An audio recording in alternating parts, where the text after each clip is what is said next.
Alright, real talk, Elbaf might just be done for, like, completely wrecked. With literal gods about to throw down at this point, ancient powers awakening, and oh yeah, did I mention IMU possibly busting out their doomsday flying machine that destroys entire islands? It's kinda looking pretty bad for the land of the giants at this point. So let's break down how Elbaf could actually fall in the next few chapters, and what that might mean for the entire One Piece world moving forward, and of course Luffy specifically. But to really kick off this discussion, I want to go back to one of the single coolest introductions in the entire story when Oda first revealed the giant prince Loki to us. Because, you know, in case you forgot, he literally told us that his big goal was to basically end the entire world. Did you forget about that one? Well, I don't blame you, because it's been a hot minute, and at this point, we've seen a ton of evidence that Loki is not really a bad dude. He's been a great guy, maybe even straw-hat material, and even though basically all of Elbaf thinks he's a demon, we all kind of want him to, you know, be a Luffy ally slash crew member. I mean, come on, the poor guy just rolled like the absolute worst critical failure you can imagine with his life.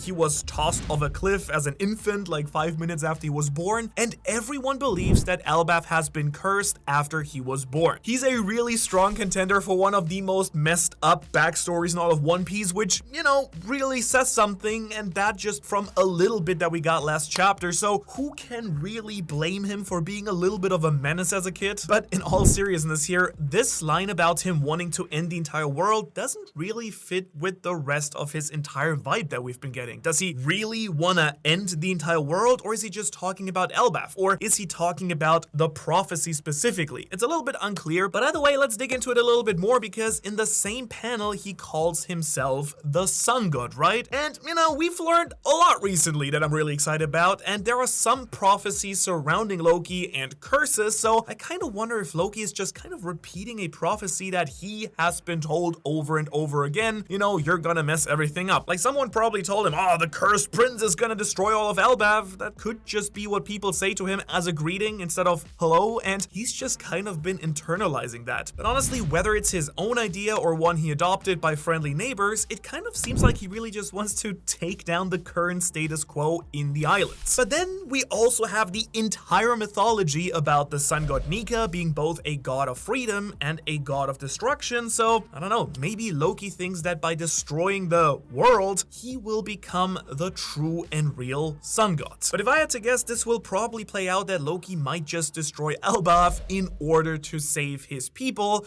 kind of like how Luffy's gonna destroy Fishman Island to save the fishermen. Or maybe he tries to save Elbaf and then ends up destroying it by accident in the process. Given how Oda is hyping up his power levels, that might be true, and that would kind of really fulfill his own prophecy, even if he didn't actually want it to be. And even though Oda has been teasing us and keeping Loki nerfed, we've already seen just how destructive Loki can be, even when he's basically on death's door. You remember this scene here where Loki smashed a tree with his legendary hammer and caused a massive lightning strike out of nowhere, and that strike then started a fire way above. So yeah, just imagine him going crazy with that at full power, causing lightning and fire all around the tree. And by the way, he still has his sea stone prism shackles on. That dude has a pretty crazy devil fruit apparently too that we just haven't seen anything about yet. What I'm trying to get here is that, yeah, Elbaf probably wouldn't stand a chance. On the other hand, his whole statement about ending the world could be more along the lines of him ushering in the end of the current world, the current era, like him causing the start of it all rather than him doing the actual ending of the world. I mean, it could be a really metaphorical moment like Loki bringing the dawn, but he isn't actually the dawn himself. That's probably gonna be Luffy, but at this point it does feel like Loki's gonna play a major role and work together with Luffy, so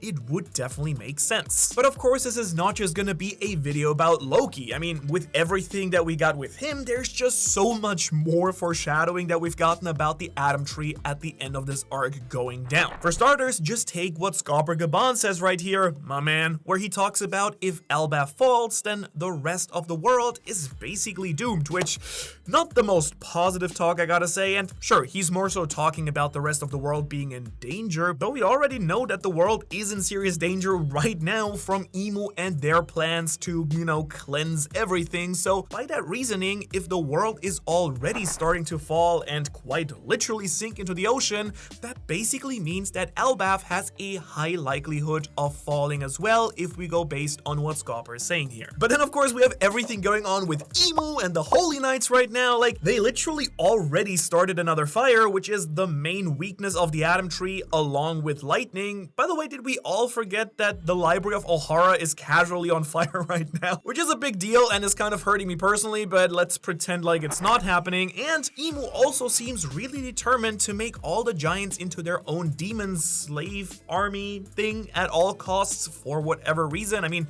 they're strong, but does Imu really need them? But I guess that's a topic for a whole other video. Now, on top of all that, there's also some pretty heavy symbolic foreshadowing that we've gotten that is a pretty strong parallel to the destruction of Ohara. We're right back. Okay, this part's gonna hurt, but we gotta power through it. Like, I don't know, the Holy Knights are over here making an attack on the giants' future by kidnapping their children, while also destroying their past by burning all the books. Ouch. And we do know what happened to Ohara. That island got burned to a crisp, so the same thing could very easily happen here. There are a ton of parallels to the Ohara flashback. Now, the weird thing to me here really is that Imu is supposedly trying to recruit the giants at this point, so why would they even want to destroy Elbaf? And I could see a few ways that this could be the case very easily. Like, maybe that plan goes sideways, maybe the giants don't play along, or maybe Loki goes full rebel mode. Oh, there's also Luffy, I forgot. And if they're already turning giants into demon soldiers at this point, it's kind of possible that Imu's decided that Elbaf's worth sacrificing either way if, you know, they can just take all the giants that they need with them. Like, you know, if they don't submit, just nuke the entire place, and if they do submit, well, demon army required,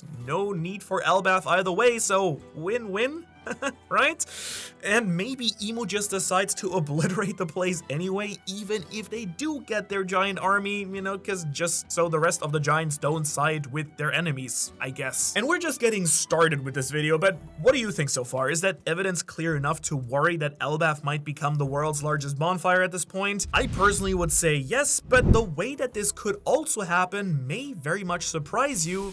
I have some thoughts here, so let's break down exactly how Elbaf could really fall by taking a look at what's going on the island right this moment. Because now that we've established that Elbaf might already be kind of standing on the edge of total annihilation, we gotta talk about the big guns. Not these ones, sadly. I've been working on it. Okay. I mean the literal ones, because what if the thing that actually is gonna end up destroying Elbaf is gonna be nothing other than an ancient weapon, or maybe more specifically, two ancient weapons, because what's better than one? Two, yeah, maybe not in that case. Well, let's start with the most obvious threat here, which is Uranus. Because even though it's still not been confirmed, and we've speculated a little bit about the Loki connection to Uranus, it does seem very, very likely that we have already seen Uranus in action back in chapter 1060 when, you know, Lulucia just took a vacation off the map like it was never there. And the wild thing is, Vegapunk basically confirmed that an ancient weapon was in some sense probably behind it, saying that that was what was causing the, you know, sea levels to rise. And at least that seems the obvious connection that Oda wants us to make here. So now we're sitting here thinking, okay, if Imo was willing to use that type of power once, how likely is it that they're like, we're never gonna use it again, you know, once should be fine? Yeah, spoiler alert, that's not gonna happen. So then I'm kind of here thinking, all right, Elbaf is pretty close to Egghead Island, basically like right next door as far as, you know, New World Island goes, and Imo probably wants to end this conflict pretty quickly, given that there's something going down in the Holy Land right now too,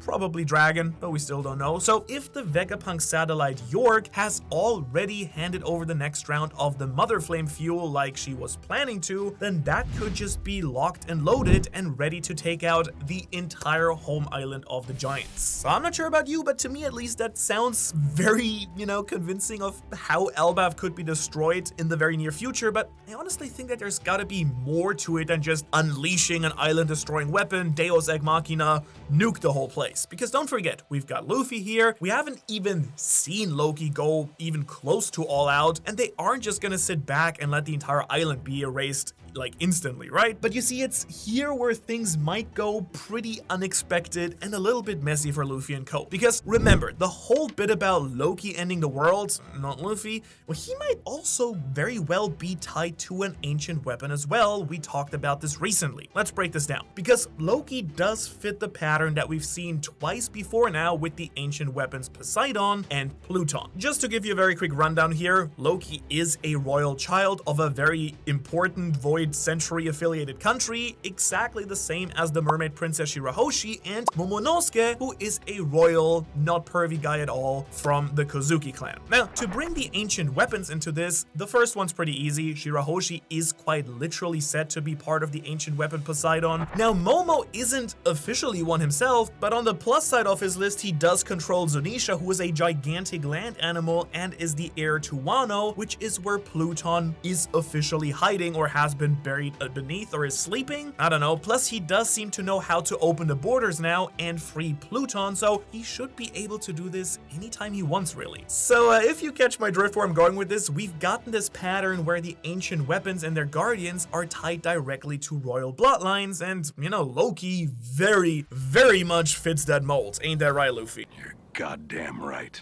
Yeah, you tell them. Plus, have you ever noticed Loki's wing tattoos? We've definitely have seen, you know, from Loki's shoulders that they do seem to be wingy of some sort, so it does sure seem like he's connected to some sort of flying creature, which then would fit the pattern that Shirahoshi and Momo have started. Shirahoshi controls giant sea creatures, Momo controls giant land creature, maybe? I don't know, would be cool if there's more, so it does make sense to me that Loki can control some sort of giant flying creatures. And if that were to be true, then we've got a few possibilities for how Loki can actually fight back against Imu's flying weapon here. Because while it's not official, there is a very strong reason to believe for all of us that the ancient weapons are all tied to living creatures. Obviously, we have the Sea Kings directly tied to Poseidon's powers, so it's possible that Uranus is a living creature as well. Although then again, why a living creature would need an energy source called the Mother Flame is still a bit of a mystery. Maybe it's a cyborg like Frankie, like we've talked about that with Pluton, or maybe there's a person, an animal, and a machine vehicle part to it. I don't know. Anyways, if that were to be true, then what if Imu brings Uranus to Elbaf to wipe the entire place out, but Loki fights back for control over it? Imagine that clash. Like, the very weapon meant to destroy Elbaf starts reacting to Loki's ancient weapon powers. Like, Imu rolls up, hey, I'm here to nuke the place. And then Loki's like, nah, wait, hold on, dog. Like, I have a word with this here too. Can I have a word? Like, let me just chime in. Which sounds kind of awesome. Like, that could mean that Uranus comes over to the good guy's side at some point, but I really don't think that Imu would give it up that easily, like their ace weapon basically. So then you've got this big final moment where Imu and Loki are both trying to control the same ancient weapon, and the result is obviously the thing I like the most, pure chaos. Which could very easily lead to Elbaf being completely wiped out by accident, which would kind of fit with the theory of Loki bringing the end of the world and destroying Elbaf, even though they were not exactly trying to do that. Now, admittedly, there is a lot of speculation with this. Loki may not even have these powers, but there is another ancient weapon that could come into play instead that we haven't discussed quite yet. You see, you and I have been talking about this in the past, especially in our Nika theory videos. You remember that one, right? But the idea basically is that the ancient weapons aren't like one-sided. They're not all gonna be controlled by the villains. If Uranus is in Imu's hands, then Pluton might be coming in on the side of the Straw Hats, and you know, it's like maybe Poseidon gets kidnapped by Blackbeard. But the point that gets me really excited here is, do you know who I think might be delivering Pluton to Luffy? Like, okay, I can't believe I'm actually saying this, but it might all be connected to Yamato's seemingly endless and pointless cover story that has been going on my nerves for like now literal years is what it feels like. To fill you in, Yamato has been somewhat off the radar, but we do know that she stayed behind in Wano, the same place where Pluton has been buried / is sleeping, maybe even pointing towards the animal thing, and a lot of people have been wondering where all of this is actually supposed to go. It's been kind of running for so long, but Oda could actually just be stalling so he can line up the whole ending point of Yamato's cover story, where Yamato and Momo eventually release Pluton and kind of bring it over to Elbaf. And if her cover story shows her bringing Pluton to Elbaf and we're looking at an ancient weapon showdown, Uranus versus Pluton, just saying, that would be insanely epic, and I think it could have happened before in the One Piece story too. I mean, it would make a lot of sense thematically as well. Think about it. Elbaf has always been portrayed as the symbol of raw strength, honor, history. What better place for the weapons of the past to clash than in the land of the strongest warriors who have probably the strongest ties to the Void Century ever and the Ancient Kingdom? And the result wouldn't just be a battle, it would be very much a real Ragnarok-like moment, right? Ancient weapons coiling, gods at war, giants caught in the middle, and Elbaf, well, most likely turned into a giant-sized crater, but we'd get a real good show for it. And so yeah, I think that between Emu, Loki, and the possibility of multiple ancient weapons showing up here, Elbaf might be the true starting point of the final war and show exactly to everyone what is at stake here. Now, if understandably you're the type of person who's like, Manu, nah, no way, 2 ancient weapons at once doesn't even closely sound bad enough for me, we've got one more thing that could destroy Elbaf on top of that, something way more basic, which I like, fire. Yeah, plain old fire, always to the rescue, no ancient monsters, no flying doom lasers, just flames, and honestly, this might be the most fun, the most realistic way of Elbaf to go down. Let's cut this. Because fire is already burning across the entire island right now. And back in chapter 1141, slipping up on my chapters here, I think 41, we do see the effects of a lightning strike that caused a big fire. And here Ripley tells us loud and clear to us stupid readers that fire is the one thing that the Elbaf tree can survive. She might as well have shouted, foreshadowing! Because yeah, once it starts, it spreads and spreads and it spreads fast. And stopping a big fire on Elbaf is kind of impossible. That tree might be massive, but it's also very dry and very old. Part of it is turning into sand, so kind of the perfect fuel for a giant wildfire, kind of like North America. Oh, too soon? All right, sorry. Now that the battle has broken out, this situation is only getting worse and worse. We've got some crazy devil fruit powers, demon fire, lightning strikes. Loki's hammer, by the way, as we said, can also bring down lightning. So do you really think that with all of this awesome chaos, that a few giants are gonna put out the fires that is already burning at this point? Yeah, no shot. There's just no way. Not even talking about that they're kind of busy right now fighting the literal ruler of the world. Minor inconvenience here. And if Emu really wants to win this battle fast, they could bring in even more fire. Fun! Great idea, right? We already know that they're not afraid to burn things down. Just look at, Ohara. Yeah, fire is kind of like their #1 option for erasing the past and squishing out people who are bothering him. So if Emu thinks that the Elbaf tree is a big threat or just wants to crush the giants fast or their spirit, they might decide to burn it all down quick on purpose. But here's the worst part. What if the one who lights the fire is actually you? And the fire I'm talking about is the blazing perks and benefits that you get by joining the Patreon, and by joining you instantly get access to some incredible artwork that we put on this channel, bonus videos, early chapter reactions. And if you do want to support the channel but you just don't have any money right now, we do have a free weekly One Piece newsletter over there that you can just get like that for free. Just be updated and know everything that's going on in the One Piece world right now. So if that sounds good to you, check it out in the description below. But with that being said, Emu might not have to be the arsonist here in general because, well, again, it's very possible that Loki has yet another power that can turn the Atom Tree into an unstoppable inferno. Because remember that we've previously talked about our Hellflame Serpent theory, basically that Loki's mythical devil fruit might be tied to fire or demonic flames? Well, if that were to be true, fingers crossed, and if Loki loses control, he could once again end up being the one who accidentally destroys his own home. I kind of like that idea. You might have caught on to that. Now, he's already been shown to struggle with his powers and his past, and if Emu manipulates him, or if he just snaps in the middle of battle, he might unleash a flame that no one can stop. Kind of,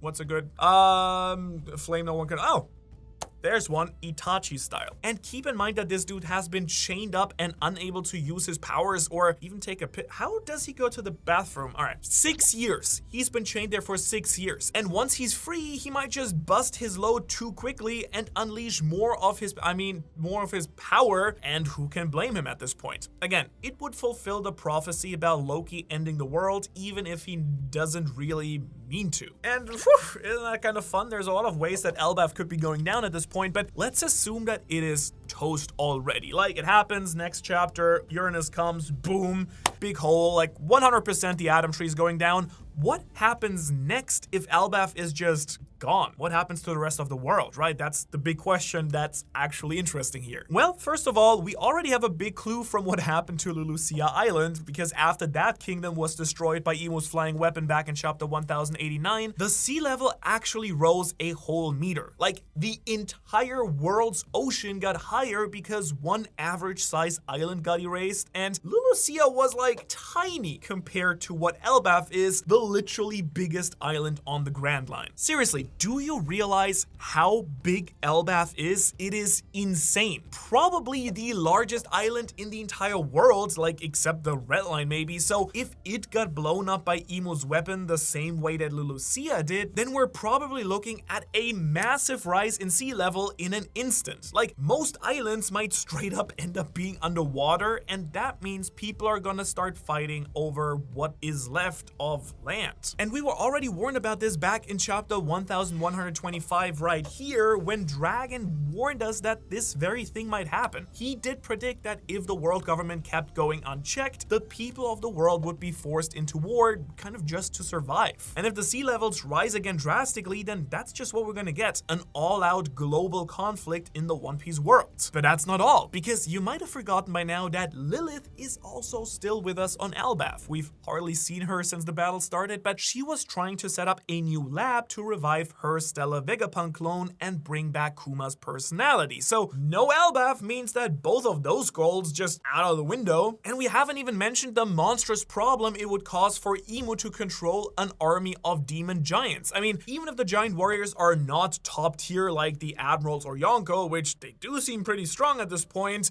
like, each one is still insane, right? We've seen how much damage even one angry giant can do, so an entire army of them with Imu's crazy demon buff making them bigger and stronger, yeah, that's an army I don't think anyone would want to fight, right? We've already seen this in the flashbacks. The giants of the past used to terrorize the entire One Piece world, and that history may just not be history anymore. It might be foreshadowing. Oda could be telling us that it's all gonna happen again, only this time fully under Imu's control. But even if the giants become controlled by Imu, there still is hope, because if Loki and Hyrule do survive this, and if they don't get turned into demons, fingers crossed, then they might, become the ones to save the giants instead. Hyrule already said that he wants to unite all the giant groups and become their king, and stopping Imu from using them as weapons might just be, his peak moment to try and do just that. That could be his big redemption arc, and not just for Hyrule, but for Elbaf as a whole, kind of, right? A way to show the world once and for all that all the scary giants from Elbaf want to change and be allies with the world instead of terrorizing it. And that would essentially be what the giant prince's father wanted, as we were seeing in this Elbaf flashback going on right now, so they're quite literally taking up his will with that. But smart as you are, you probably have realized at this point that raising sea levels and giant demon armies are just kind of one part of the entire problem, because losing the history stored on Elbaf might just straight up be the worst thing of it all. Just think about it. Elbaf has some of the oldest and most well-preserved history in the entire One Piece world. They've been around since long before the world government took control of the world and had no influence. And now, thanks to Saul and the survivors from Ohara, all of the ancient books and all that knowledge that was saved and stored on Ohara are now in Elbaf. So if Elbaf goes down, then all of that is gone too. Everything that they've learned about the Void Century, the true history, and whatever secrets are still hidden, say bye-bye. Bye-bye history. Oh.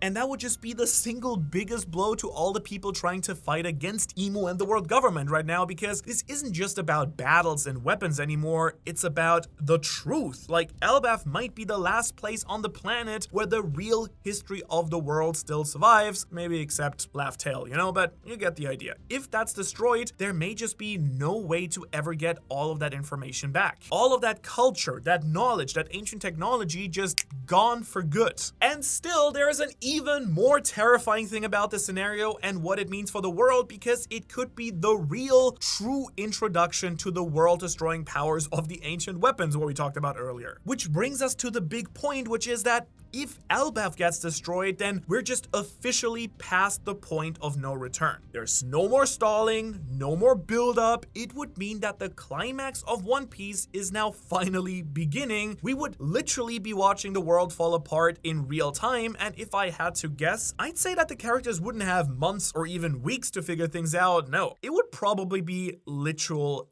days, which then would mean that the final war begins in that moment, and every single island in the world would be in serious danger. I'm talking about Dawn Island in the East Blue, Karate Island in the South Blue, and yes, we would likely even have to say rest in peace to the most important island of them all, Broccoli Island. I don't want to live in a world where there's no Broccoli Island in One Piece, but these are just 3 of literally hundreds of islands in the One Piece world, and I spend weeks, nay, months with my team putting together the single most detailed One Piece map that we could create. If you're curious, you should check it out in this video right here. As always though, thanks so much for watching, and an extra special thank you to all you already amazing Patreon supporters you see on screen right here, the true heroes of this channel. Anyways, I will see you in the next video. Bye.